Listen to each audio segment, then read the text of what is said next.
देखो टॉपिक है कोलिजन। इसमें देखो 3 वर्ड आते हैं। एक तो पहली बात तो कोलिजन ही, कोलिजन होता क्या है। सेकंड इम्पैक्ट फोर्स,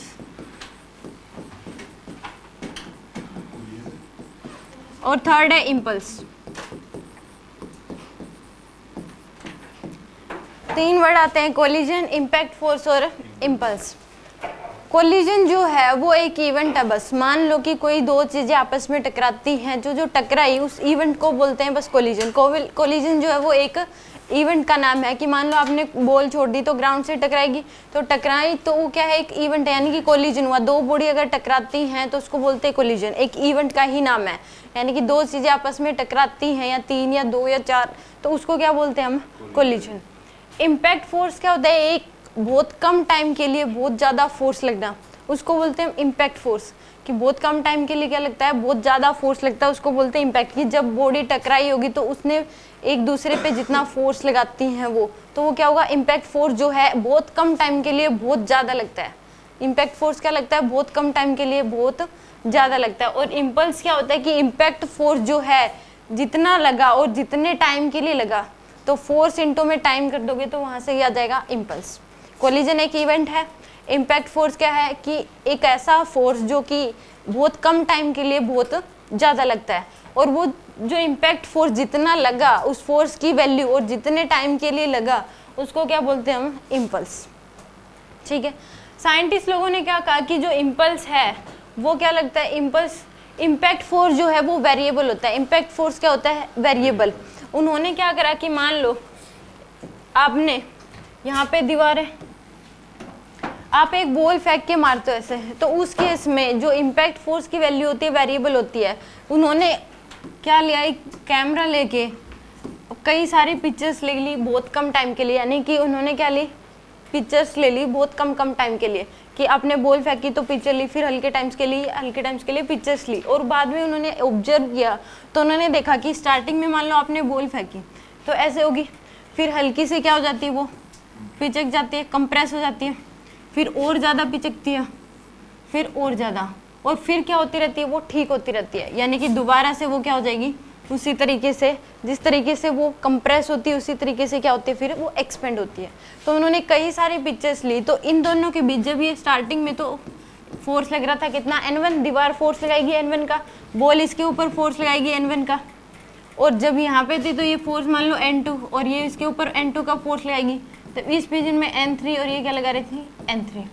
तो बाद में दोबारा से क्या हो रही थी, सही नॉर्मल शेप में आ रही है, कि उस केस में फिर से यही, यानी कि दोबारा से वहाँ पे, यानी कि इम्पैक्ट फोर्स की जो वैल्यू है स्टार्टिंग में क्या होती जाती है, इंक्रीज होती है। स्टार्टिंग में क्या होती है, इंक्रीज होती है, और फिर क्या होती है, डिक्रीज।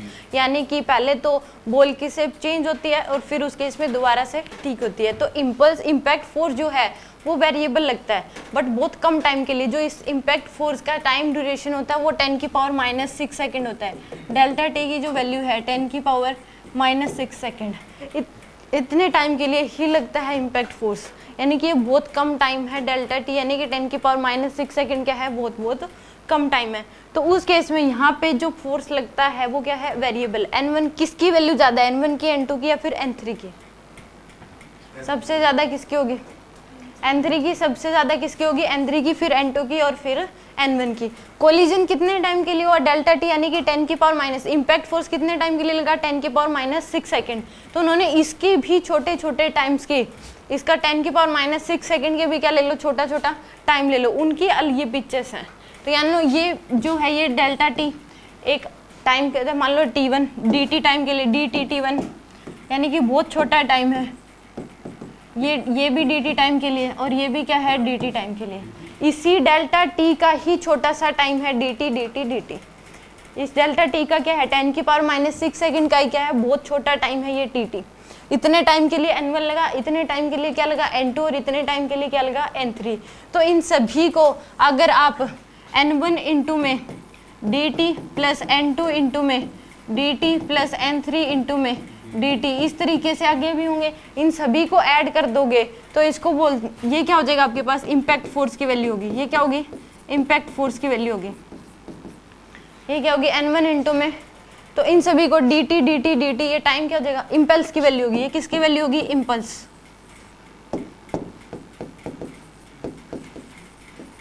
ये किसकी वैल्यू होगी, इम्पल्स। n1 क्या है यहाँ पे, इम्पैक्ट फोर्स, n2 भी है इम्पैक्ट फोर्स, n3 भी क्या है यहाँ पे, इम्पैक्ट फोर्स।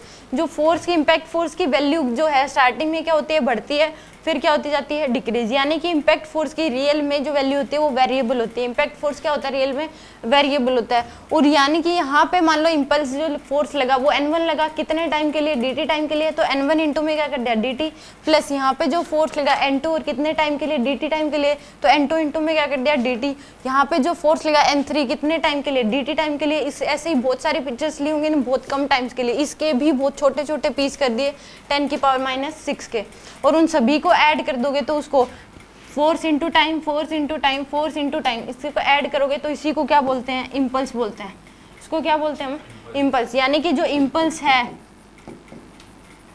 वो इंटीग्रेशन होता है, integration of N D T, क्योंकि ये बहुत ज़्यादा टाइम्स होता है। यानी कि इनफाइनाइट के लिए बोल सकते हो कि अगर छोटे छोटे पीस करके देखोगे तो इम्पल्स, अगर इम्पैक्ट फोर्स क्या है यहाँ पे, वेरिएबल है, इम्पैक्ट फोर्स क्या है, वेरिएबल, तो इम्पल्स निकालने के लिए हम क्या करते हैं, इंटीग्रेशन। अगर कोई चीज़ें वेरिएबल हो तो हमें कोई वैल्यू निकालनी है तो उसको निकालने के लिए हम किसका यूज करते हैं, इंटीग्रेशन। तो इम्पल्स जो होता है वो इंटीग्रेशन होता है इम्पैक्ट फोर्स का। एन क्या है यहाँ पे, इम्पैक्ट फोर्स, और डी टी क्या है यहाँ पे, टाइम, जितने टाइम के लिए वो इम्पैक्ट फोर्स लगा। N1 यहाँ पे नॉर्मल रिएक्शन, नॉर्मल रिएक्शन भी एक प्रकार का फोर्स है। नॉर्मल रिएक्शन भी क्या है, एक फोर्स ही है। टेंशन भी एक फोर्स है, फ्रिक्शन भी एक फोर्स है, तो नॉर्मल रिएक्शन भी यहाँ पे फोर्स है। यहाँ पे नॉर्मल रिएक्शन को ही इम्पैक्ट फोर्स बोला गया है, ठीक है। तो फोर्स इंटू में टाइम जो कर दोगे, उसको इंटीग्रेशन करोगे तो वहाँ से क्या आ जाएगा, आपके पास इम्पल्स आ गया। अगर इम्पल्स क्या है, वेरिएबल है, तो अगर इम्पैक्ट फोर्स क्या है, वेरिएबल है, तो इम्पल्स निकालने के लिए क्या करोगे आप, इंटीग्रेशन करोगे। और अगर इम्पैक्ट फोर्स क्या है, constant, if impact force is constant, अगर इम्पैक्ट फोर्स जो है कांस्टेंट है तो इम्पल्स निकालने के लिए इम्पैक्ट फोर्स इनटू में क्या कर दोगे आप, टाइम। इम्पैक्ट फोर्स इनटू में क्या कर दोगे, टाइम, सीधा। अगर इम्पैक्ट फोर्स कांस्टेंट दे दिया, ये बोल दे कि इम्पैक्ट फोर्स 4 न्यूटन है और कितने टाइम के लिए लगा, मान लो 1 सेकंड के लिए, तो इम्पल्स कितना आ जाएगा, 4 × 1 यानी कि 4 का, ठीक है। न्यूटन सेकंड, इसकी यूनिट क्या हो जाएगी, इम्पल्स की न्यूटन सेकंड।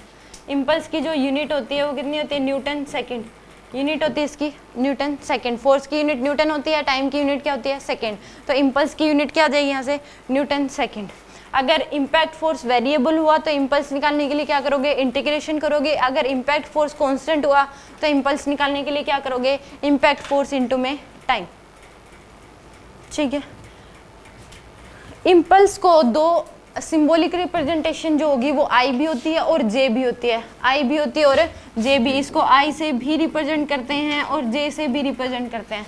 ज़्यादातर आप पेपर में देखोगे तो जे मिलता है आपको इस तरीके से, ठीक है। आई भी मिल सकता है और जे भी। ये पता होना चाहिए कि इम्पल्स को आई और जे दोनों से ही रिप्रेजेंट करते हैं। कहीं पे आई लिख रखा है तो भी इम्पल्स हो जाएगा, जे लिख रखा है तो भी क्या हो जाएगा, वो इम्पल्स, ठीक है। और it is a vector quantity. Impulse जो है वो क्या है, एक वेक्टर क्वांटिटी है। इम्पल्स क्या है यहाँ पे, वेक्टर क्वांटिटी है। तो इस केस में यहाँ पे इम्पैक्ट फोर्स क्या है, एक कौन, अगर इम्पैक्ट फोर्स कांस्टेंट हुआ तो इम्पल्स निकालने के लिए क्या करोगे, इम्पैक्ट फोर्स इनटू में टाइम। अगर वेरिएबल है तो क्या करोगे, integration of impact force into में टाइम, इंटीग्रेशन करोगे इम्पैक्ट फोर्स का, ठीक है। अगर इम्पैक्ट फोर्स क्या हुआ, वेरिएबल, तो इम्पल्स निकालने के लिए क्या करोगे, इंटीग्रेशन। कांस्टेंट हुआ तो डायरेक्ट मल्टीप्लाई कर दोगे। यहाँ पे इम्पल्स को चेंज इन मोमेंटम भी बोलते हैं। इम्पल्स इक्वल टू क्या होता है, चेंज इन मोमेंटम के।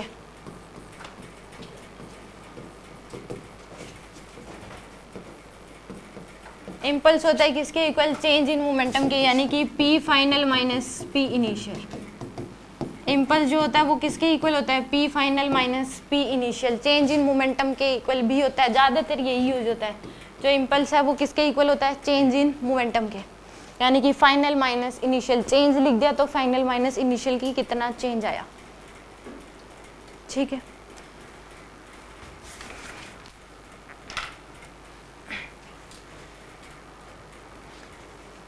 अब इसका अगर मान लो ग्राफ बनाना पड़ जाए, इम्पैक्ट फोर्स वर्सेस टाइम का, अगर ये पूछ ले कि ग्राफ ड्रॉ करो इम्पैक्ट फोर्स वर्सेस टाइम का, तो वो ग्राफ जो है कभी भी स्ट्रेट लाइन बनता, इमेजिनरी बनता है, क्योंकि पता नहीं इम्पैक्ट फोर्स किस तरीके से वेरी कर रहा है।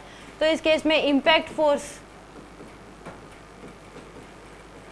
वर्सेस टाइम जो ग्राफ बनेगा, मान लो कोलिजन स्टार्ट होना शुरू हुआ टी टाइम में, यानी कि डेल्टा टी टाइम के लिए कोलिजन टी टाइम बाद कोलिजन स्टार्ट होना शुरू हुआ, तो और कितने टाइम के लिए हुआ, डेल्टा टी टाइम के लिए। टी टाइम में आपने ऑब्जर्व करा कि टी टाइम हो चुका था, तो उसके बाद कोलिजन होना क्या हुआ, स्टार्ट हुआ। तो यहाँ से और कितने टाइम के लिए कोलिजन हुआ, डेल्टा टी टाइम के लिए। इसका जो ग्राफ बनता है इस तरीके से वेरिएबल ग्राफ बनता है, यहाँ पे T plus delta T. Collision कितने टी टाइम में तो शुरू हुआ, ये मान लिया कि टी टाइम बाद कोलिजन होना स्टार्ट हुआ, और कितने टाइम तक हुआ, delta T time.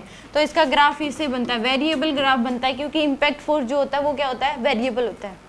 Impact force क्या होता है, वेरिएबल। तो इसका ग्राफ भी जो है एक स्ट्रेट लाइन कभी भी नहीं बनता। अगर स्ट्रेट लाइन दे रखा है पेपर में तो ये वो एक इमेजिनरी ग्राफ है, उसने बस ड्रॉ कर रखा है, क्वेश्चंस में दे दिया, बस होता नहीं है रियल में। इम्पैक्ट फोर्स वर्सेस टाइम का ग्राफ कभी भी स्ट्रेट लाइन नहीं होता, वेरिएबल ही ग्राफ होगा कुछ इस तरीके से। वो डिपेंड करता है कि इम्पैक्ट फोर्स किस तरीके से वेरी करेगा, ठीक है। तो वो कांस्टेंट होता नहीं है ना, कांस्टेंट होगा तो उस केस में स्ट्रेट लाइन बन जाएगा, किस तरीके से कांस्टेंट है, फिर उस केस में स्ट्रेट लाइन बना सकते हो। अगर कांस्टेंट हुआ तो फिर स्ट्रेट लाइन बन सकता है, अगर कांस्टेंट हुआ। वैसे होता नहीं है, इम्पैक्ट फोर्स कभी भी वेरिएबल ही होता है। अगर दे दिया तो मैंने ये बोला था पेपर में, अगर दे दिया कि इम्पैक्ट फोर्स इतना है और इतने टाइम के लिए, तो इम्पल्स निकालने के लिए डायरेक्ट फोर्स इनटू टाइम कर सकते हो, बट रियल में वेरिएबल ही होता है, समझ गए। क्योंकि देने में, पेपर में देने में कुछ भी दे सकता है आपको, जो चीज़ पॉसिबल नहीं है वो भी दे सकता है। तो क्वेश्चन बनाने के लिए तो कुछ भी दे सकता है। अगर गिवन हो कि इम्पैक्ट फोर्स कांस्टेंट है और इतना है, तो उस केस में और इतने टाइम के लिए, तो आप डायरेक्ट फोर्स इनटू टाइम कर सकते हो। अगर वेरिएबल हो तो इंटीग्रेशन करोगे किसके, टाइम के साथ, क्योंकि वेरिएबल हो गया तो वेरिएबल चीज़ों को ऐड करने के लिए हम क्या करते हैं, इंटीग्रेशन करते हैं, ठीक है। एक क्वेश्चन करके दिखा दो। मान लो ये यहाँ पे दीवार है,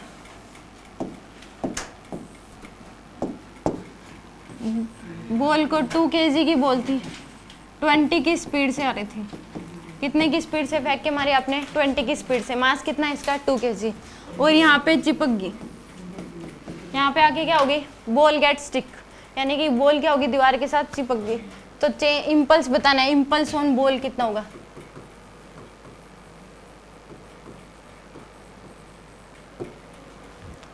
बॉल गेट स्टिक,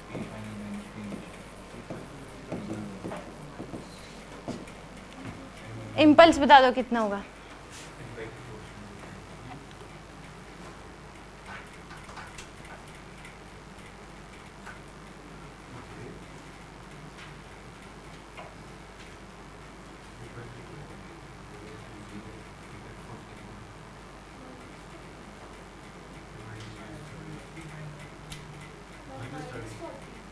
-40 आ रहा है,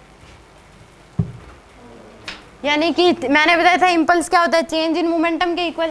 तो इम्पल्स जो होगा वो किसके इक्वल आ जाएगा, P final minus P initial. तो इस केस में पहले इधर जा रही थी, तो इस डायरेक्शन को नेगेटिव मानोगे और इसको क्या मानोगे आप, पॉजिटिव। तो पहले जो P इनिशियल जो है वो कितना है, 2 × 20 माइनस का 40, इनिशियल कितना है -40, और फाइनल क्या हो गया 0, क्योंकि बॉल जो है वो चिपक गई दीवार के साथ, तो फाइनल मोमेंटम क्या हो गया 0। तो यहाँ पे फाइनल जो है वो 0 है, माइनस साइन, इनिशियल कितना है -40, तो आंसर आ जाएगा प्लस का 40। इतना इम्पल्स लगेगा बॉल के ऊपर। एक माइनस साइन ये पहले था, एक माइनस साइन इसके साथ है, तो माइनस माइनस प्लस हो जाता है। फाइनल माइनस इनिशियल है, फाइनल 0 है, माइनस साइन, और इसका भी, इसके आगे भी क्या है माइनस साइन, तो माइनस माइनस क्या हो जाएगा प्लस, तो प्लस का 40 लगा हुआ बॉल के ऊपर, ठीक है। एक क्वेश्चन और देखो,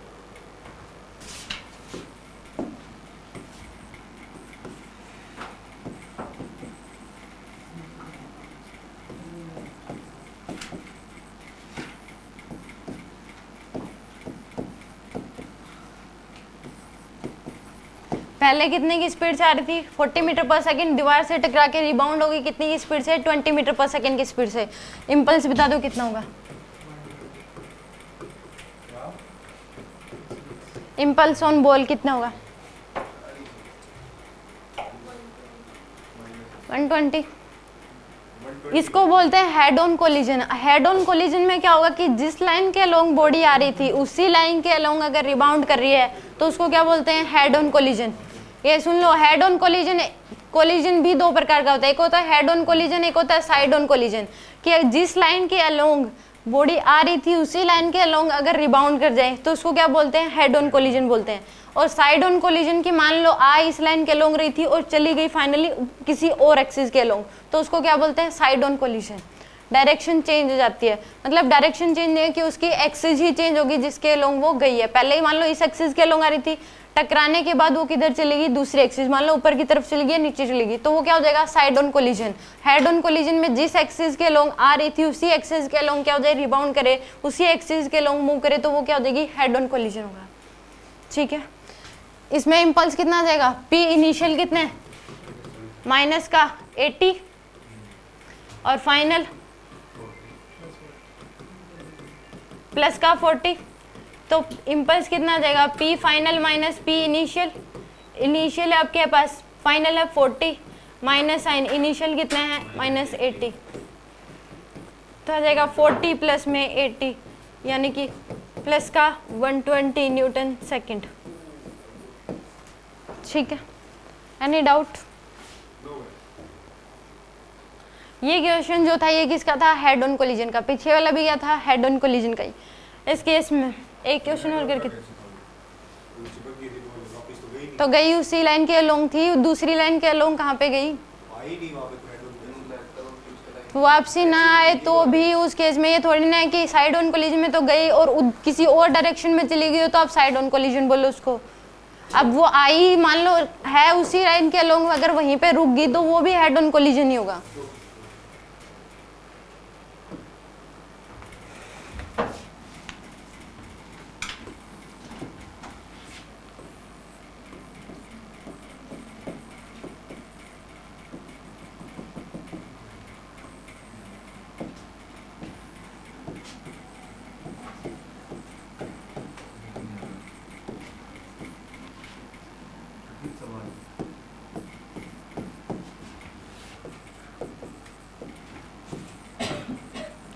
मान लो बॉल ऐसे आ रही थी 40 की स्पीड से, मास कितना है इसका 2 kg, टकराने के बाद इस डायरेक्शन में चलेगी कितने की स्पीड से 40 मीटर, मास कितना है 2 kg। Change in movement impulse on ball बता दो कितना होगा इम्पल्स ऑन बॉल।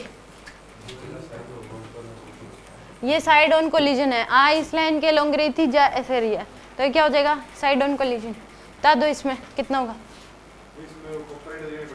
हाँ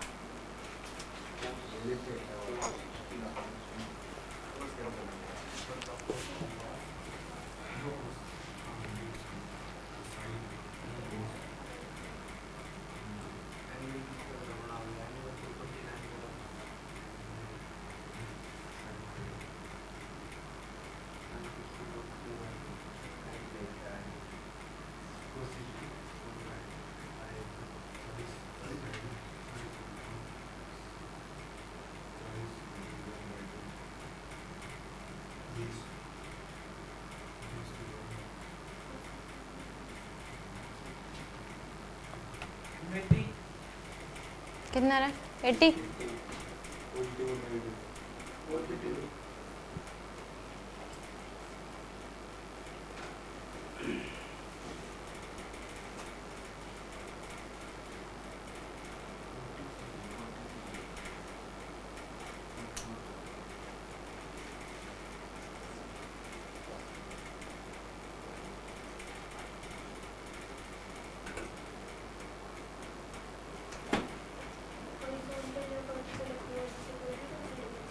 क्या दोनों ही डायरेक्शन में आएगी, हॉरिजॉन्टल में भी वर्टिकल में भी। हाँ पी इनिशियल तो दोनों का ही लोगे।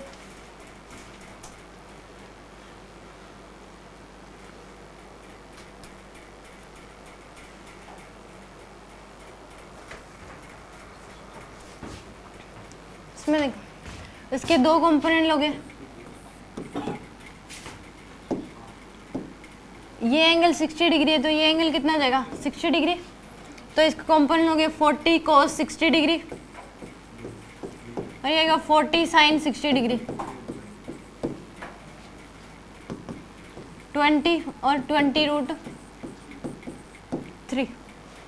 इसके कंपोनेंट लोगे एक ऊपर की तरफ और एक इधर, ये एंगल 60 तो ये एंगल कितना हो जाएगा 60, इसके आ जाएंगे 40 sin cos 60 डिग्री और ये आ जाएगा 40 sin 60 डिग्री, तो यानी कि 20√3 और ये आ जाएगा 20।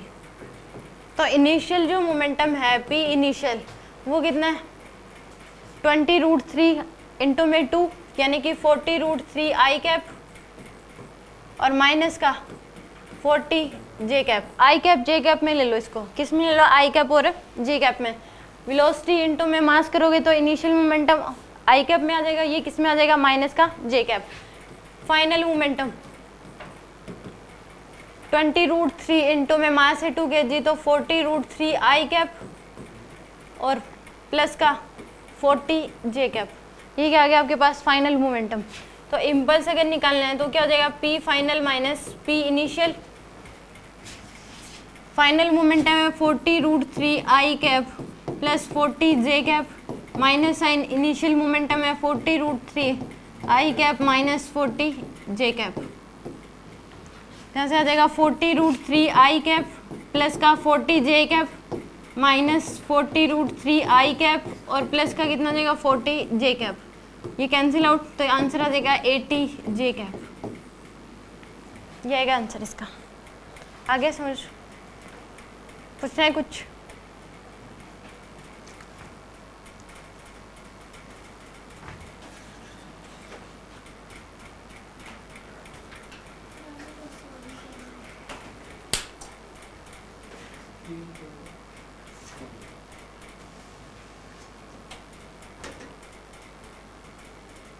जल्दी नोट करें।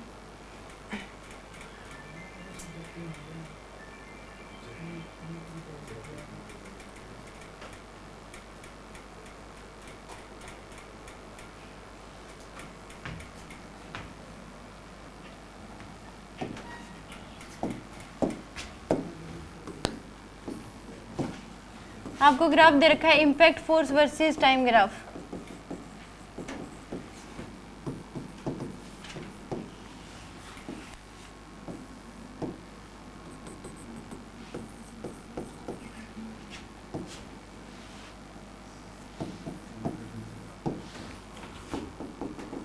इस केस में आपसे ये पूछ लिया कि इम्पल्स बताओ, क्या बताओ इम्पल्स क्या दे रखा आपको impact force versus time graph दे रखा है तो पूछ लिया इम्पल्स बताओ। तो area under impact force versus time graph हमेशा क्या देता है इम्पल्स देता है। Impact force versus time graph के एरिया अंडर का एरिया क्या देगा आपको impulse. Area under impact force versus time graph ये इमेजिनरी है, ऐसा होता नहीं है ग्राफ, ठीक है। तो impact force versus time graph इसके किसका तो गिवन है ना आपको क्वेश्चन में, तो दे तो सकता ही है, रियलिटी में नहीं होता, दे तो सकता ही है क्वेश्चन है। Impact force versus time graph अगर दे रखा है तो उसके अंडर का एरिया हमेशा क्या देगा आपको इम्पल्स देता है। Area under impact force versus time graph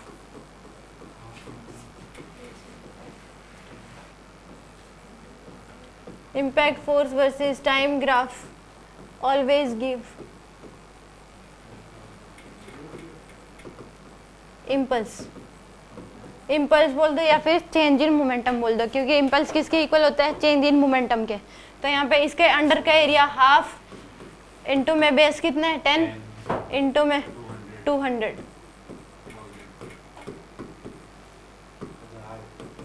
1000 Newton second. या जाएगा आपके पास impulse.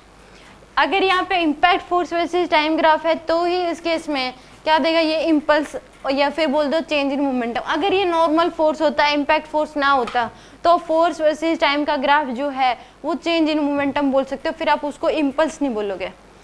Change in momentum impulse ही होता है। तो फिर उस केस में बोलते नहीं है, चेंज इन मोमेंटम बोलोगे। अगर सिंपल टाइम ग्राफ दे रखा है तो उसको इम्पल्स नहीं बोल सकते फिर अब, क्योंकि इम्पल्स हमेशा इम्पैक्ट फोर्स इनटू में टाइम होता है, तो उसको चेंज इन मोमेंटम बोलोगे। इस केस में इसमें इम्पल्स बोल दो या फिर चेंज इन मोमेंटम, दोनों बोल सकते हो। बट अगर यहाँ पे सिंपल फोर्स दे दिया, फोर्स वर्सेस टाइम ग्राफ है, इम्पैक्ट फोर्स नहीं है, तो उस केस में चेंज इन मोमेंटम बोलोगे, इम्पल्स नहीं बोलोगे उसको।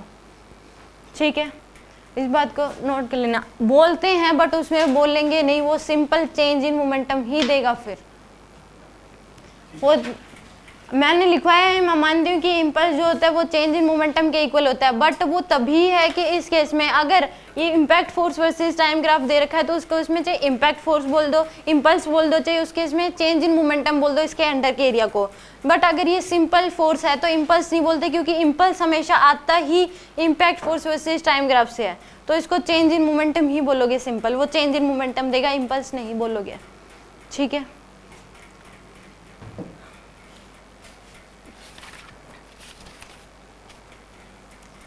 अब देखो आपने एक पढ़ा था पीछे, फ्रिक्शन में हम क्या पढ़ते थे, म्यू कोफिशिएंट ऑफ सरफेस का जो कोफिशिएंट होता है कि अगर कितना रफ है या कितना स्मूथ है। म्यू बोला था कि वो किसकी प्रॉपर्टी थी, सरफेस की प्रॉपर्टी। अगर म्यू आपको गिवन है तो कितना रफ सरफेस है, कितना स्मूथ सरफेस है, वो म्यू पे डिपेंड करता था। तो यहाँ पे सेम कोलिजन की भी एक प्रॉपर्टी होती है, कोफिशिएंट ऑफ रेस्टिट्यूशन। कोलिजन भी क्या होती है, एक प्रॉपर्टी होती है, कोफिशिएंट ऑफ रेस्टिट्यूशन। वो भी कि कोलिजन में मान लो कि आपने एक बॉल को फेंका, अगर जितनी हाइट से आपने उस बॉल को छोड़ा, अगर उतनी हाइट तक वापस आती है तो उस केस में ई की वैल्यू क्या होगी, 1 के इक्वल, यानी कि कोफिशिएंट ऑफ रेस्टिट्यूशन क्या होगा, 1। कोलिजन की एक प्रॉपर्टी है एक, अगर आपने जितनी हाइट से बॉल को छोड़ा, अगर उतनी हाइट तक वो रिबाउंड होती है तो कोफिशिएंट ऑफ रेस्टिट्यूशन की वैल्यू क्या होगी, 1 होगी। अगर उसको बोलते हैं परफेक्टली इलास्टिक कोलिजन, वो क्या होगा, परफेक्टली इलास्टिक कोलिजन होगा। अगर मान लो जितनी हाइट से आपने छोड़ी और टकराने के बाद वहीं की वहीं रहेगी, बिल्कुल भी नहीं हटी, तो उसको क्या बोलोगे, परफेक्टली इन इलास्टिक, यानी कि ई की वैल्यू क्या होगी उस केस में, 0। और अगर मान लो जितनी हाइट से छोड़ा आपने, उससे कम हाइट तक उठी तो वो इन इलास्टिक कोलिजन, वो क्या होगा, क्या करें, ई की वैल्यू 1 के इक्वल ही, सबसे ज़्यादा मैक्सिमम 1 हो सकती है, मिनिमम 0 होगी, इसके बीच में ही वेरी करेगी। ई की वैल्यू मैक्सिमम 1 से ज़्यादा नहीं होगी। ठीक है, जैसे फ्रिक्शन की वैल्यू 1 से ज़्यादा नहीं थी, इसी प्रकार यहाँ पे भी ई की वैल्यू 1 से ज़्यादा, उससे ऊपर थोड़ी ना उठ जाएगी। अगर आपने सिंपल छोड़ा है जितनी हाइट से, ये थोड़ी ना कि ऊपर वो फेंका है आपने, छोड़ा नहीं है, नहीं, आपको ऐसे फेंकना और छोड़ने में फ़र्क है। आप ऐसे छोड़ोगे, छोड़ने पे आगे उतनी ही हाइट तक उठेगी, उस केस में तो आप फेंक दो ऐसे, इसमें तो उससे डबल हाइट तक जा सकती है। यहाँ पे बस छोड़ने की बात हो रही है सिंपल। अगर आपने जिस हाइट से छोड़ा, अगर उसी हाइट तक वापसी आ रही है तो इसका मतलब ई की वैल्यू क्या है, 1 है। वो ऊपर उस जिस हाइट से छोड़ा, उस केस में आप ये कहोगे कि जिस हाइट से फेंका उससे ऊपर जा सकती है, जिस हाइट से आपने फेंकोगे तो उस केस में। बट यहाँ पे सिंपल छोड़ना है, फेंकना नहीं है। सिंपल छोड़ोगे तो नहीं जाएगी, आप करके देख लेना। सिंपल अगर आप छोड़ोगे तो उससे डबल हाइट ऊपर नहीं जाएगी वो बॉल, नहीं, उतनी हाइट तक नहीं आती, रियल में नहीं होता। जैसे ई की म्यू की वैल्यू परफेक्ट स्मूथ नहीं होता, उसी प्रकार परफेक्टली इलास्टिक भी नहीं होता, उतनी ही हाइट तक नहीं उठती। बट क्वेश्चन तो दे ही सकता है, ग्रेविटी लगता है। फिर सरफेस जो होता है ई की वैल्यू परफेक्टली इतना होता नहीं है कि उतनी हाइट तक उठ जाए वो। ऐसे जैसे परफेक्ट स्मूथ सरफेस नहीं होता कि फ्रिक्शन बिल्कुल ही ना लगे, ऐसा पॉसिबल नहीं हो सकता। अगर बिल्कुल ई की वैल्यू 1 होनी चाहिए, ऐसा सरफेस होना चाहिए कि ई की वैल्यू उसकी 1 है, मतलब परफेक्टली ऐसा होना चाहिए कि उतनी हाइट तक उठ जाए। परफेक्ट हार्ड मतलब बिल्कुल हार्ड है, इस टाइप का सरफेस होना चाहिए कि उतनी हाइट तक उठ जाए। कोलिजन आपने फेंका तो उतनी हाइट, उस जितनी वेलोसिटी से मान लो आपने छोड़ दिया, तो उस केस में वेलोसिटी टकराने के बाद जो वेलोसिटी होगी वो वापस भी उठे तो यहीं तक वेलोसिटी फिर उसकी 0 हो जाए। तो इतनी वेलोसिटी होनी चाहिए, उसके बाद टकराने के बाद उतनी वेलोसिटी आनी चाहिए उसके पास। मान लो जितनी वेलोसिटी 40 से टकराई तो रिबाउंड करने पे उसकी वेलोसिटी 40 होनी चाहिए फिर। हाँ, फिर उस केस में वैक्यूम में तो कर सकते हो, हो सकता है वैक्यूम में। यानी कि ई की वैल्यू, यानी कि 3 टाइप्स ऑफ कोलिजन होते हैं। परफेक्टली इलास्टिक कोलिजन,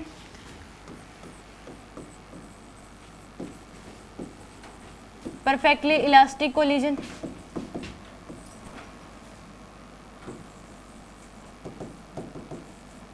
इसमें ई की वैल्यू जो होती है वो 1 के इक्वल होती है। ई की वैल्यू क्या होगी इस केस में? 1 के इक्वल। और एनर्जी का लॉस बिल्कुल भी नहीं होता, नो लॉस ऑफ एनर्जी। अगर परफेक्टली इलास्टिक कोलिजन है तो एनर्जी का लॉस नहीं होगा, no loss of energy.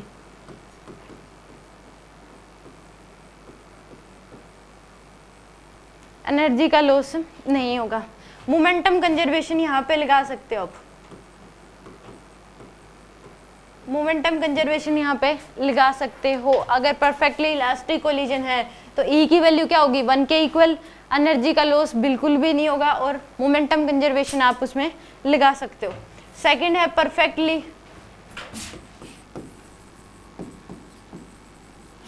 In elastic collision. E की वैल्यू 0 के इक्वल होती है, मैक्सिमम लॉस होता है एनर्जी का। आपने बॉल छोड़ी तो वापसी उठेगी ही नहीं, मान लो कीचड़ वगैरह है या फिर उस केस में, तो उस केस में वापसी उठती नहीं है, वहीं की वहीं रह जाती है, तो मैक्सिमम लॉस होता है एनर्जी का। एनर्जी का क्या होता है उस केस में? मैक्सिमम लॉस होता है, मैक्सिमम लॉस ऑफ एनर्जी।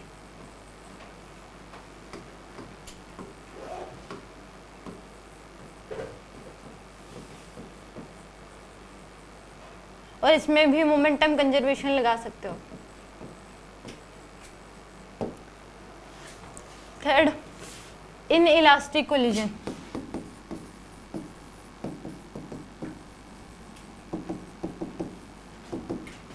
ई की वैल्यू इसमें 1 से कम होती है बट 0 से क्या होती है? ज़्यादा।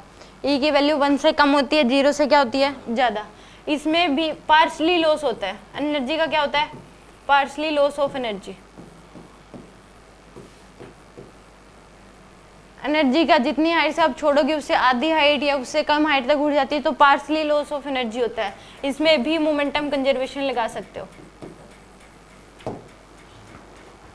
तीनों में ही मोमेंटम कंजर्वेशन लगाया जा सकता है। परफेक्टली इलास्टिक कोलिजन है तो एनर्जी का मैक्सिमम लॉस होता है, परफेक्टली इनइलास्टिक कोलिजन है तो एनर्जी का इसमें लॉस नहीं होता, परफेक्टली इलास्टिक कोलिजन है तो लॉस ही नहीं होता एनर्जी का। और अगर परफेक्टली इनइलास्टिक कोलिजन है तो मैक्सिमम लॉस होगा, और अगर इनइलास्टिक कोलिजन है तो पार्शली लॉस होता है। कई स्टूडेंट्स होते हैं कि इसमें परफेक्टली इलास्टिक आ गया, परफेक्टली इनइलास्टिक और इनइलास्टिक, तो इलास्टिक कोलिजन भी होना चाहिए। तो इलास्टिक कोलिजन बोल दो चाहे परफेक्टली इलास्टिक कोलिजन बोल दो, दोनों का मतलब सेम है। अगर पेपर में इलास्टिक कोलिजन है तो इसका मतलब परफेक्टली इलास्टिक कोलिजन की ही बात कर रहा है। चाहे परफेक्टली इलास्टिक कोलिजन बोल दो या फिर क्या बोल दो, इसको इलास्टिक कोलिजन भी बोल सकते हो, दोनों का मतलब क्या है? Same. But perfectly inelastic collision और इनइलास्टिक कोलिजन का मतलब क्या है? अलग अलग है। ठीक है, इसमें ई की वैल्यू क्या होगी? परफेक्टली इलास्टिक या इलास्टिक कोलिजन में ई की वैल्यू 1 होगी, परफेक्टली इनइलास्टिक कोलिजन में ई की वैल्यू 0 होगी, और इनइलास्टिक कोलिजन में ई की वैल्यू क्या होगी? 0 और 1 के बीच में होगी। मोमेंटम कंजर्वेशन तीनों में लगा सकते हो आप। Any doubt?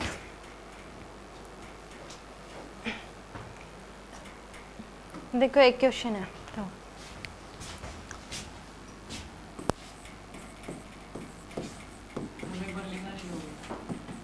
क्या कर रहे हो? कितना? जल्दी लिखो।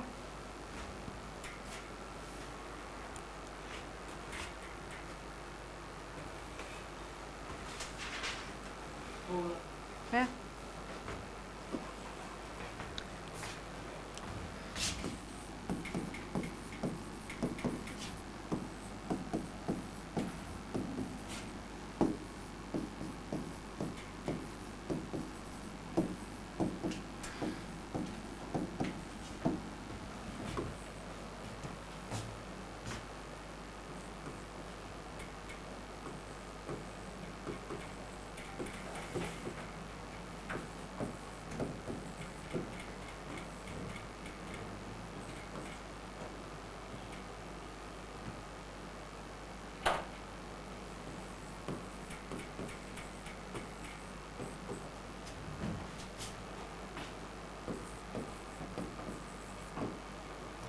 इसमें बताओ अप्रोच हो रही है या फिर सेपरेशन? फर्स्ट केस में, फर्स्ट केस में बॉल एक दूसरे के नजदीक आएंगे या दूर दूर जाएंगे, यानी कि वेलोसिटी ऑफ अप्रोच है या वेलोसिटी ऑफ सेपरेशन, गैप बढ़ेगा या घटेगा?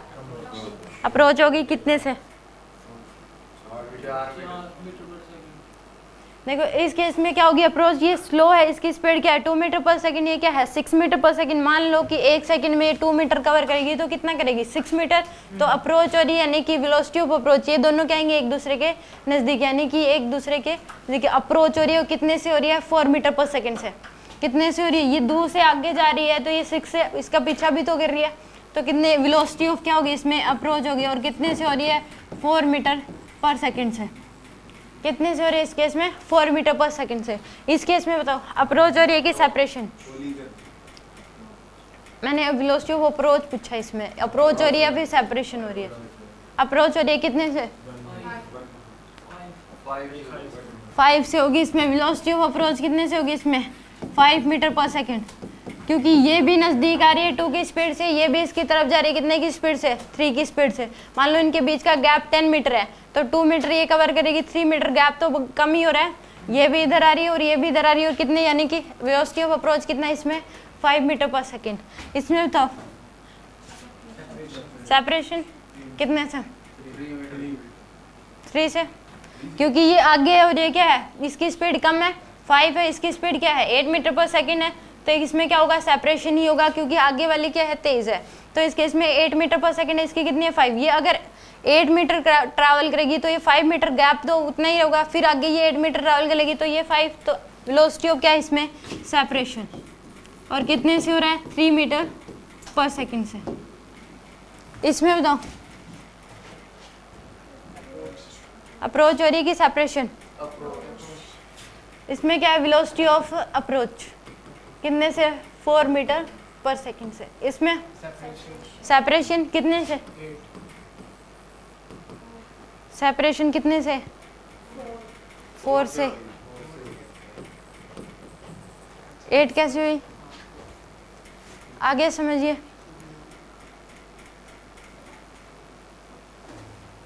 मिलेगा नहीं, इस बात का ध्यान रखना, सीधा पेरेंट्स को मिलेगा फिर क्या हो जाएगा। इसमें वेलोसिटी ऑफ सेपरेशन कितना जाएगा 4 मीटर पर सेकेंड, इसमें वेलोसिटी ऑफ क्या होगा अप्रोच। समझ में आ गया ये क्वेश्चन। अब इसी प्रकार साइंटिस्ट लोगों ने ई की वैल्यू को फाइंड आउट करना सिखाया कि ई की वैल्यू भी हम फाइंड आउट कर सकते हैं किस तरीके से। मान लो कि 2 बॉल्स हैं, इसकी स्पीड u1 है, इसकी स्पीड क्या है u2। स्टार्टिंग में अगर कोलिजन होगा तो u1 ज़्यादा होगा u2 से, कोलिजन अगर करवाना है तो u1 ज़्यादा देना पड़ेगा u2 से तभी कोलिजन होगा, तो u1 क्या होगा ग्रेटर देन क्या हो जाएगा u2। फिर आफ्टर कोलिजन इसकी मान लो स्पीड क्या है v1 और इसकी स्पीड क्या है v2। तो अगर कोलिजन अगर ऐसा हुआ कि v2 ही ज़्यादा रही, v2 ही क्या रही, कोलिजन के बाद भी v2 ही ज़्यादा रही, तो दोबारा से फिर कोलिजन होगा, फिर कोलिजन होगा, ऐसे तो कोलिजन होते रहेंगे। अगर इस v2 क्या रही आपके पास ज़्यादा रही तो कोलिजन होते रहेंगे। तो फिर आफ्टर कोलिजन v1 क्या होती है v2 से ज़्यादा, आफ्टर कोलिजन v1 क्या होगी v2 से ज़्यादा होगी, फिर कोलिजन दोबारा से नहीं होगा। तो इस केस में इसने बताया कि पहले तो क्या कर रही थी अप्रोच यानी कि एक दूसरे के नज़दीक आ रही थी, फिर क्या हो रही है सेपरेशन। तो ई की वैल्यू जो है ये था बिफोर कोलिजन, ये क्या थी बिफोर कोलिजन। अगर कोलिजन करवाना है तो u1 की स्पीड क्या होगी ज़्यादा होगी किससे u2 से। और आफ्टर कोलिजन ऐसा हो सकता है कि अगर दोबारा कोलिजन नहीं करवाना, एक ही बार कोलिजन करवाना है तो क्या होगा v2 ज़्यादा होगी किससे v1 से, फिर दोबारा से कोलिजन नहीं होगा। तो ई की वैल्यू जो है उन्होंने बताया velocity of approach, velocity of approach before collision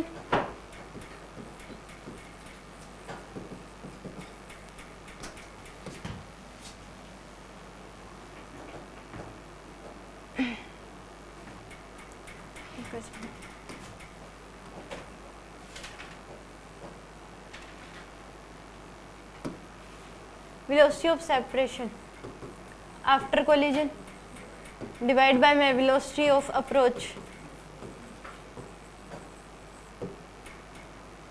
before collision, उसको बोलते हैं ई। यहाँ से वैल्यू आप निकाल सकते हो, velocity of separation before collision, velocity of separation after collision और velocity of approach before collision। यहाँ से क्या आ जाएगी आपके पास ई की वैल्यू, यानी कि ई इक्वल टू होता है v1 minus v2 divide by में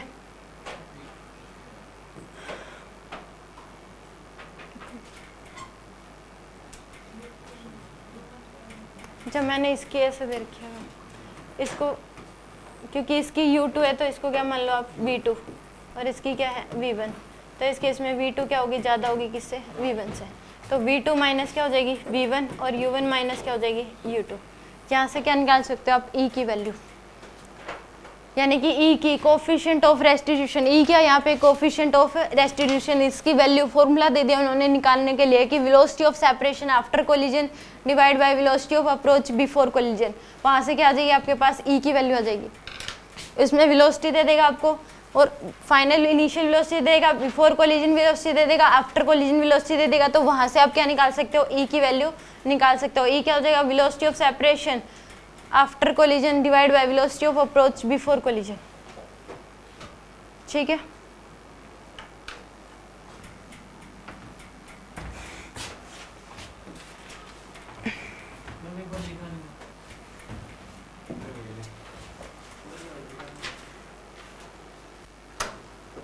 वो क्या V2 minus V1, V2 minus V1 divide by में U1 माइनस U2।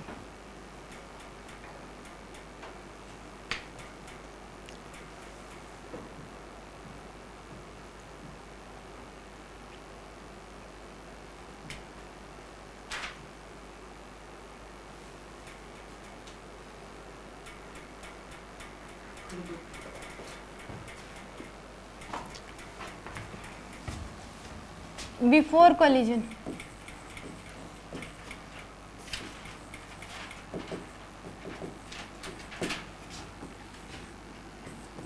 इसका मास है m1, वेलोसिटी है u1।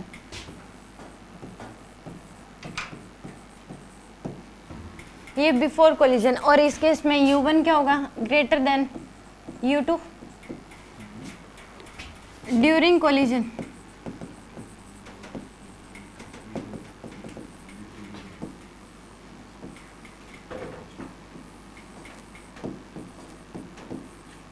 ये क्या सिचुएशन होगी ड्यूरिंग कोलिजन की, इसको बोलते हैं कॉमन लाइन। ये क्या होगी, बीच वाली कॉमन लाइन जिसके लोग क्या होता है, कॉमन लाइन जिसके लोग वो टकराई है, ये होता है लाइन ऑफ इम्पैक्ट। इसको बोलते हैं लाइन ऑफ इम्पैक्ट, जिस लाइन के लोग इम्पैक्ट पड़ेगा इन दोनों के ऊपर, और ये क्या होती है कॉमन लाइन। ये ड्यूरिंग कोलिजन की सिचुएशन है। आफ्टर कोलिजन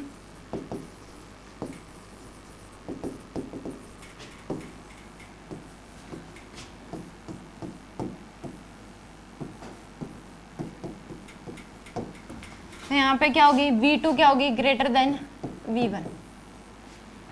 ये ड्यूरिंग कोलिजन था, ये क्या है, ये बिफोर कोलिजन, ड्यूरिंग कोलिजन और after collision. During before collision में U1 क्या होगा, ज़्यादा होगा किससे, U2 से, और ड्यूरिंग कोलिजन दोनों, यानी कि कोलिजन हो रहा है तो वेलोसिटी बात नहीं करते, इसमें टकराई है। और आफ्टर कोलिजन V1 क्या हो जाएगा, ज़्यादा होगा किससे, V2 क्या होगा, ज़्यादा होगा किससे, V1 से। यहाँ पे मैंने बताया था कि हम मोमेंटम कंजर्वेशन लगा सकते हैं। यहाँ पे क्या बनेगी, दो इक्वेशन बनेगी। हमें ये गिवन है कि आपको गिवन है कि m1 m2 और u1 u2, ये आपको गिवन है। फाइंड आउट करना है v1 और v2, फाइंड आउट क्या करना है, v1 v2 फाइंड आउट करना है। मास दे रखा है दोनों बॉडीज का, इनिशियल वेलोसिटी दे रखी है। आपको फाइंड आउट आफ्टर कोलिजन दोनों की वेलोसिटी क्या हो जाएगी, ये पूछता है क्वेश्चन में। तो इस केस में यहाँ पे दो इक्वेशन बनेगी। एक कौन सी बनेगी, मोमेंटम कंजर्वेशन लगा दो, इनिशियल मोमेंटम यानी कि p इनिशियल इक्वल टू क्या कर दोगे, p फाइनल। तो इसका initial momentum mass into velocity, यानी कि m1 इंटू में u1 प्लस इसका m2 इंटू में u2। आफ्टर कोलिजन मास है m1 इंटू में v1 प्लस m2 इंटू में v2। एक इक्वेशन तो आपके पास ये आ गई। मोमेंटम कंजर्वेशन लगा के एक इक्वेशन बन गई m1 u1 plus m2 u2 equal to क्या हो जाएगा, m1 v1 plus m2 v2। एक आप किससे निकाल सकते हो, जो E का फॉर्मूला था। E क्या था, velocity of separation after collision divide by में velocity of approach before collision. तो v2 माइनस में v1 इक्वल टू क्या आ जाएगा, यहाँ पे E भी गिवन है, डिवाइड बाय में u1 माइनस u2। एक इक्वेशन ये बन गई। सेकेंड इक्वेशन, इन दोनों इक्वेशन से दो अननोन, दो इक्वेशन फाइंड आउट हम कर सकते हैं। यहाँ पे आपको गिवन था u1 u2, मास भी गिवन था, E की वैल्यू भी गिवन होगी। पूछ क्या लिया, v1 और v2। तो उस केस में दो इक्वेशन और दो अननोन, तो सोल्व कर सके दोनों वैल्यू निकल आती हैं। यानी कि दो अननोन तो और दो इक्वेशन बन जाए तो वो दोनों अननोन क्या हो जाएंगे, फाइंड आउट हम कर सकते हैं, ठीक है। अब एक क्वेश्चन करके दिखा दो।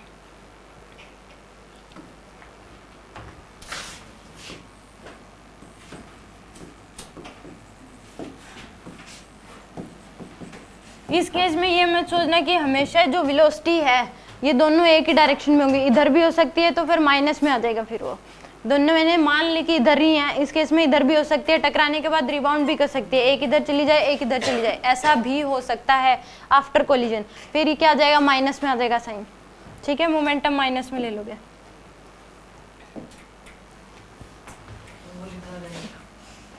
क्या लिखना रह गया,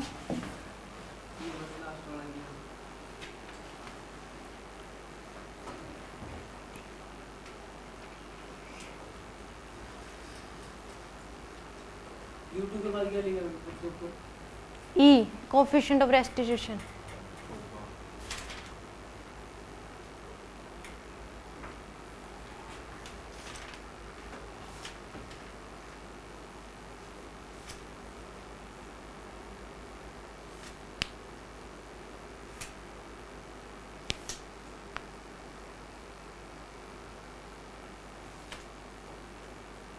आपसे नोटबुक मंगाई थी ना आदित्य, कहाँ है? कोई ना, आपके पापा को बोलते हैं कल आ जाएगी।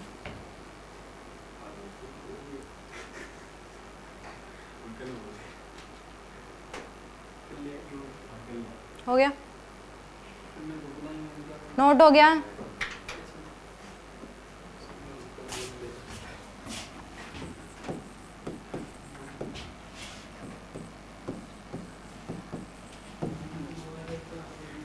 E की वैल्यू दे रखी है आपको 1/2। E की वैल्यू क्या गिवन है, 1/2।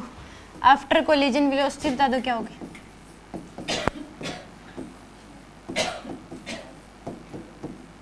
Find out V1 and V2। V1 और V2 बताने क्या होगी। E की वैल्यू 1 दे रखी है, मास दे रखा है 2 kg, 4 kg, initial velocity 6 metre per second, 4 metre per second. V1 और V2 बताने क्या होगी आफ्टर कोलिजन वेलोसिटी क्या होगी दोनों बोल्स की।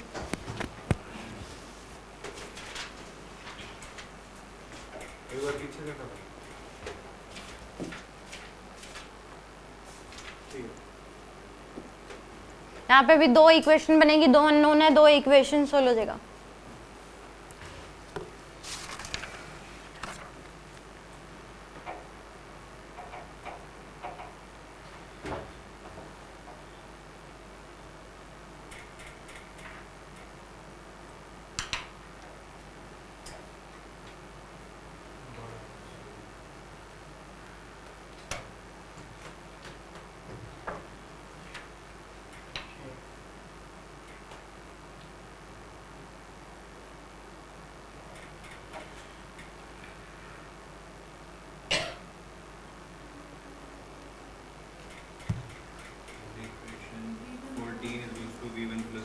V1 V2 3 और हो गया किसी से।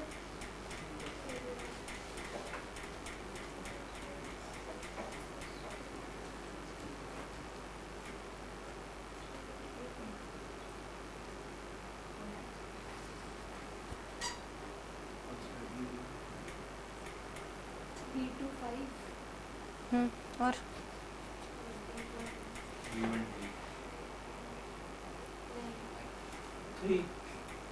क्या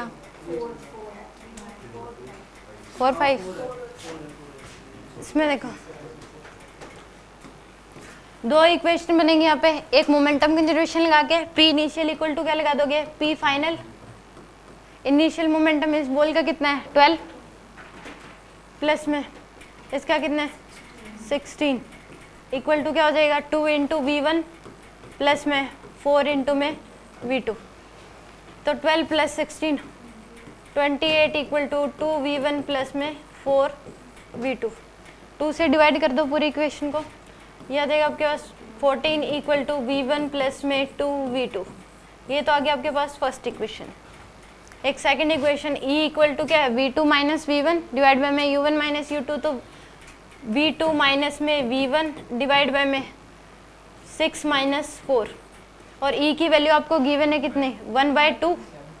तो 1/2 equal to V2 minus V1 divide by में 2। तो यहाँ से v2 माइनस v1 की वैल्यू किसके इक्वल आ जाएगी, 1 के इक्वल। तो v2 इक्वल टू क्या है, 1 प्लस v1 प्लस में 1 प्लस v1। v2 की वैल्यू किसके इक्वल है, 1 प्लस में 1 प्लस v1 के इक्वल। एक इक्वेशन ये बन गया आपके पास, सेकंड इक्वेशन। अब फर्स्ट और सेकंड इक्वेशन में आप क्या कर दो, दोनों इस इक्वेशन में से ये माइनस कर दो, फर्स्ट इक्वेशन में से क्या कर दो, सेकंड को माइनस कर दो, वैल्यू पुट कर लो आप। 14 इक्वल टू v1 जिस इजी तरीके से हो सकती है वही कर लो, या फिर इसको एज इट इज इसी इक्वेशन को रखो। याद है कि v1 माइनस का v1 प्लस का v2 और क्या है 1 के इक्वल, ऐड ही कर दो। फिर v1 से v1 कैंसिल, यह आ जाएगा 15 इक्वल टू क्या आ जाएगा 3v2। तो v2 की वैल्यू आ जाएगी आपके पास 15 डिवाइड बाय में 3, 5 मीटर पर सेकेंड। v2 की वैल्यू किसके इक्वल आ गई, 5 मीटर पर सेकेंड। तो v1 की वैल्यू किसके इक्वल आ जाएगी आपके पास, 5 माइनस में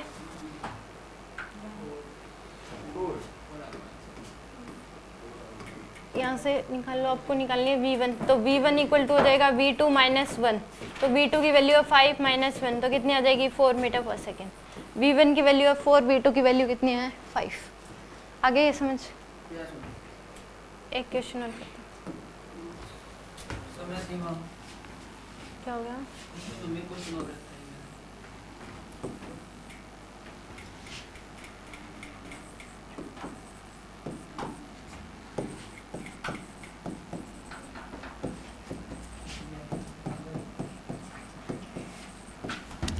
ई की वैल्यू आपको 0 दे रखी है, ई की वैल्यू क्या दे रखी है 0।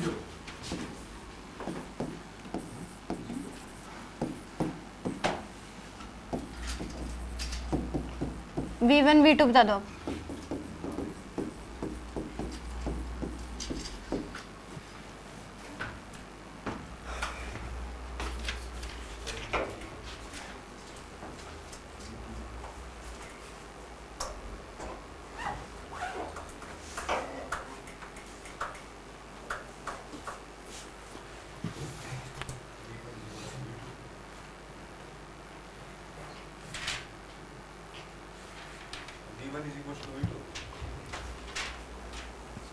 तो वैल्यू बतानी है ना v1 v2 की।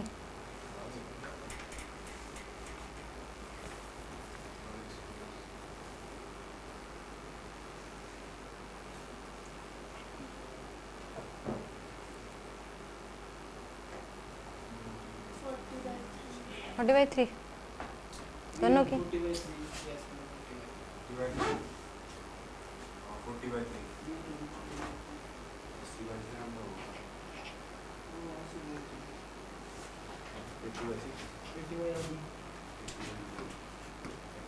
अलग अलग आ रही हैं दोनों।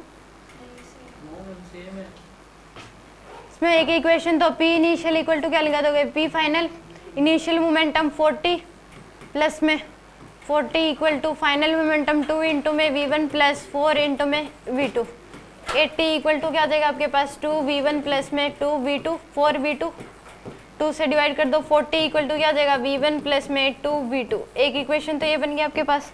e की वैल्यू क्या है यहाँ पे 0 equal to v2 minus v1 divide by में v1 माइनस v2। तो 20 माइनस 10 कितना आ जाएगा 10 के इक्वल। तो यहाँ से v2 इक्वल टू क्या आ जाएगा आपके पास v1 के इक्वल। कभी भी अगर e की वैल्यू 0 दे रखी है मतलब परफेक्टली इनइलास्टिक कोलिजन है तो v1 इक्वल टू v2 आएगा हमेशा ऑलवेज। अगर e की वैल्यू क्या दे रखी है आपको 0 और कहीं भी रिवर्स भी ट्रू है, अगर v1 इक्वल टू v2 है तो इसका मतलब पक्का परफेक्टली इनइलास्टिक कोलिजन हुआ होगा। तो यहाँ पे v1 इक्वल टू क्या है दे रखा आपको v2। तो यहाँ से आप निकाल लो, पुट कर दो v1 की जगह चाहिए v2 पुट कर दो, v2 की जगह चाहिए v1 पुट कर दो। तो आ जाएगा 40 इक्वल टू v1 प्लस में 2v1। तो v1 की जो वैल्यू है वो कितनी आ जाएगी आपके पास 3v1 इक्वल टू 40। v1 की वैल्यू आ जाएगी 40 डिवाइड बाय में 3। तो v2 की भी वैल्यू किस 40 डिवाइड बाय में 3। v2 की वैल्यू भी क्या हो जाएगी 40 डिवाइड बाय 3 और v1 की वैल्यू भी क्या आ जाएगी 40 बाय में 3। कभी भी e की वैल्यू अगर 0 दे रखी है इसका मतलब v1 और v2 क्या आएंगे दोनों इक्वल आएंगे। और आफ्टर कोलिजन अगर वेलोसिटी इक्वल दे रखी है इसका मतलब परफेक्टली इनइलास्टिक कोलिजन हुआ होगा। एक क्वेश्चन और कर दो।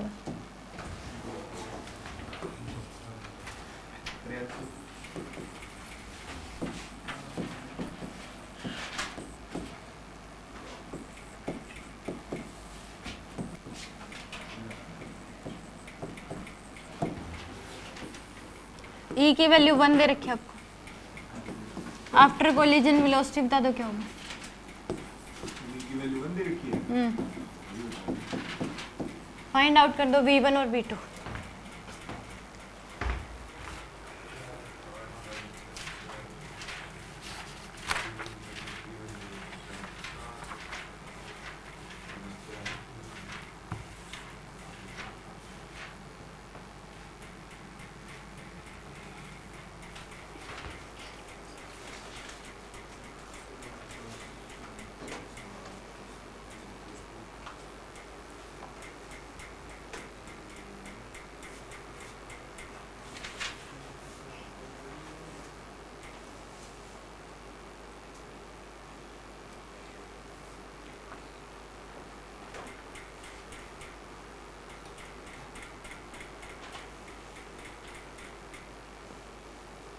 Eight by three.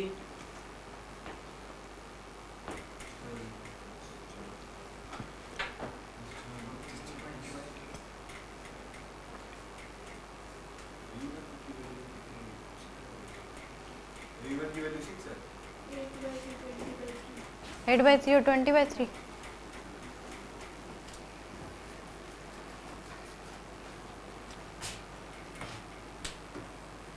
पहले मोमेंटम कंजर्वेशन लगा दो। P इनिशियल इक्वल टू क्या हो जाएगा, P final initial momentum 16 plus में 16 इक्वल टू क्या हो जाएगा 2v1 प्लस में 4v2।